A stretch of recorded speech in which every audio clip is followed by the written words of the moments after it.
Okay, so this next video lecture is about the general approaches to auditing CIS. Okay, so basically there are three forms of approaches in which the auditor may choose. We have the auditing around the computer, auditing through the computer, and auditing with the computer. So let us discuss each of these general approaches. First is the auditing around the computer. So when we say auditing around the computer, normally, in this case, the auditor will ignore or bypass the computer processing function of the entity's computer information system. And instead, what the auditor will do is he will give assurance on the reliability and integrity of processing of information by comparing the output reports with the input document. So this is why this approach is called auditing around. Okay, so the auditor is concerned about the information that is uh,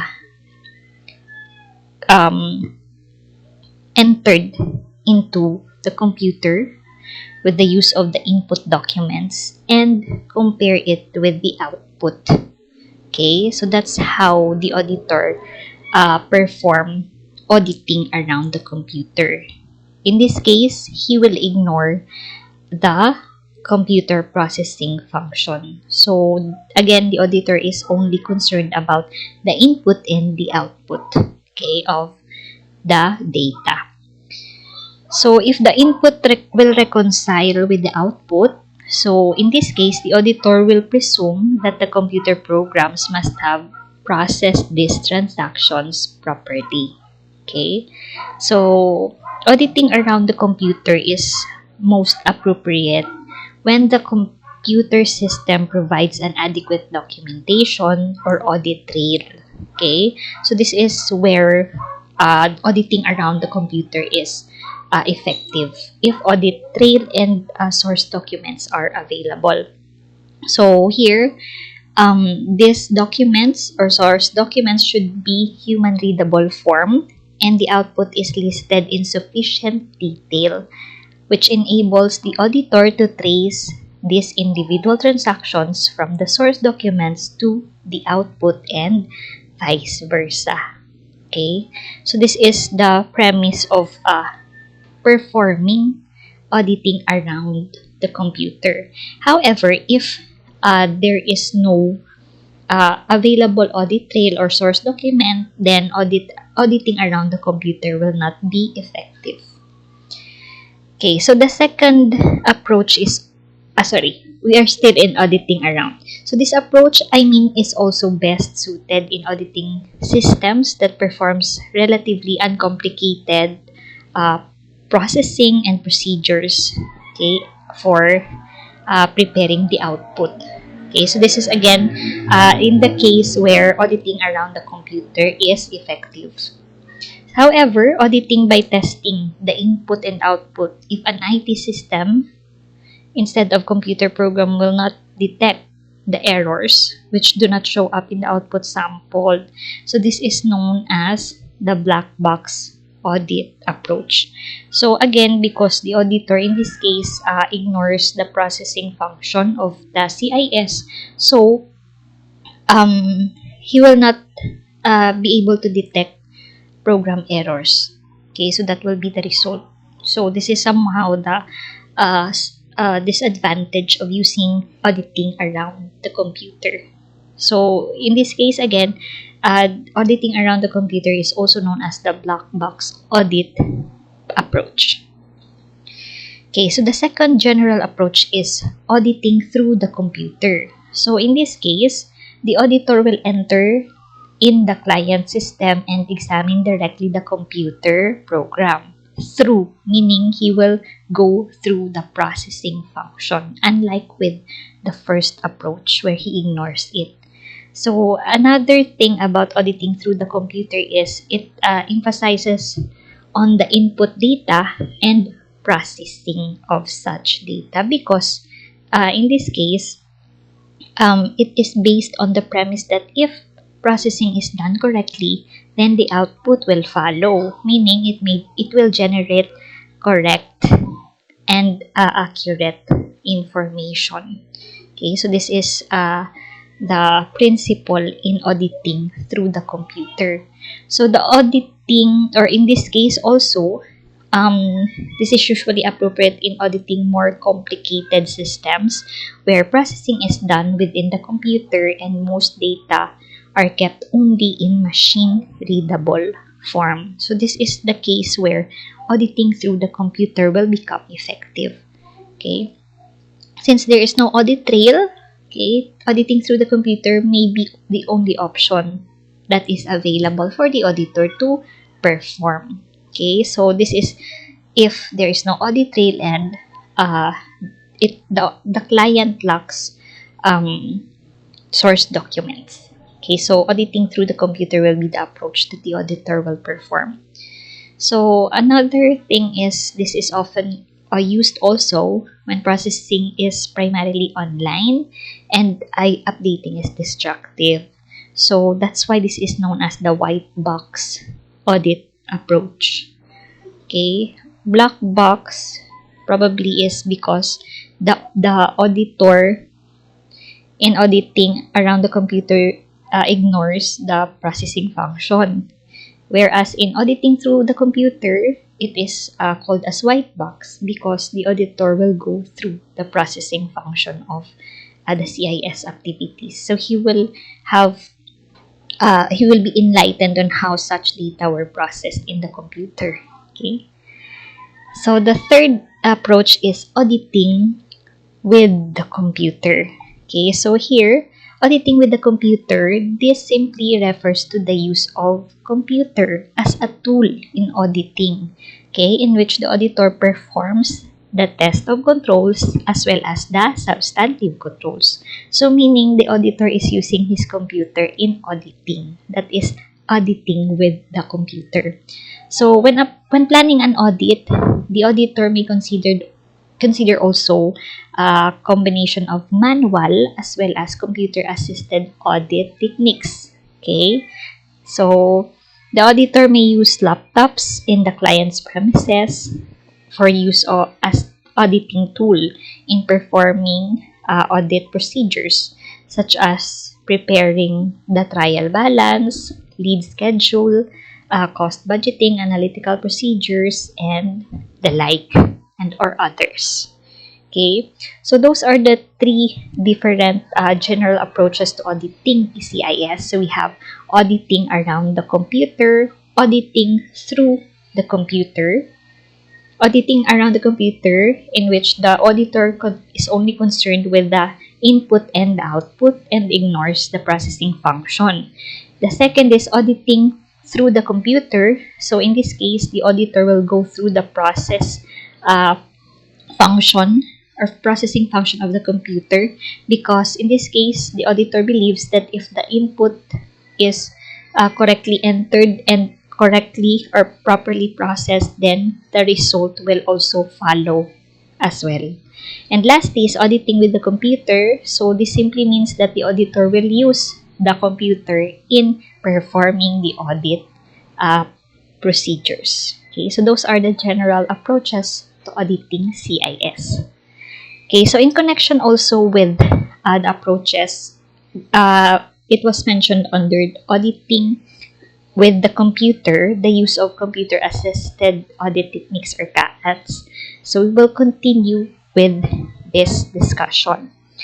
Okay, so computer-assisted audit techniques. So this makes use the computer applications to automate and facilitate the audit process. So this simply means that this is the software that is being used by the auditor in performing his audit procedures in gathering audit evidences in a CIS environment entity. So the use of CAATs will help to ensure that appropriate coverage is in place for an application controlled review, especially when there are thousands or perhaps millions of transactions that occurs during a test period.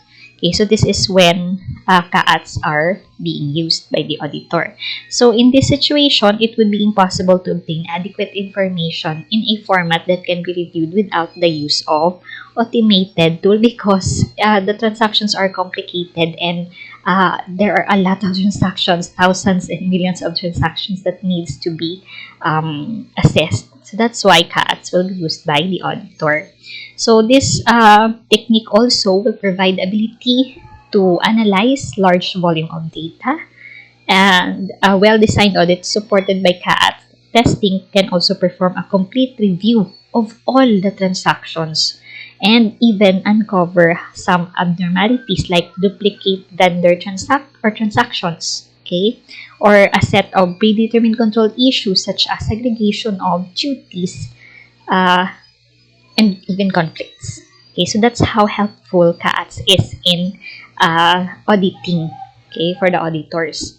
So CAATs may be used in performing various audit procedure, which includes the test of details of transaction balances, analytical review procedures, compliance test for CIS general controls, and application controls. Okay.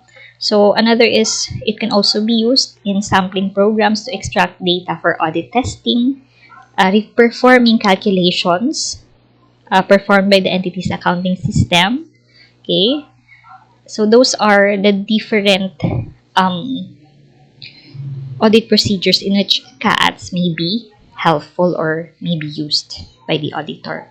So when planning the auditor should consider an appropriate combination of the manual techniques and CAATs, because in this case, the auditor will not only consider those which are processed in the computer. So there can be audit procedures that are manual, which can also um, help the auditor in gathering sufficient and appropriate audit evidences. And he can pair this with CAS, especially in auditing a CIS environment entity.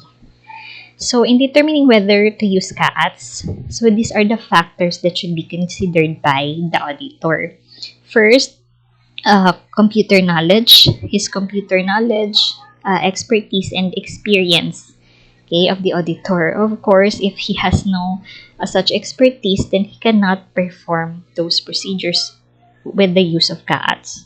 Okay, another is availability or of suitable CAATs and CIS facilities. Okay, so if that is suited, okay, to be used or appropriate. Another is efficiency and effectiveness of using CAATs over manual techniques. So the auditor should determine if this is effective to use, okay, compared to following a manual procedure alone. Another is the time constraints. Okay, but of course, using CAATs will make the audit procedure more efficient and faster. Okay. Next is integrity of the CIS and IT environment of the entity. Okay, so meaning in this case, if the auditor will gather indeed sufficient and appropriate audit evidences, okay, in the CIS activities, as well as the level of audit risk. So if using CAATs will lower, okay, the level of audit risk, meaning the auditor will be able to detect misstatements, okay, that will lead into a correct and reasonable conclusion about the fairness of the entity's financial statements.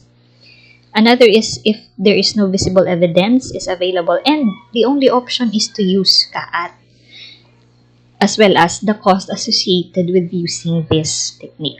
Okay, because of course it will have some cost on the part of the auditor, and if that cost also will be shouldered depending on the agreement between the entity and the auditor.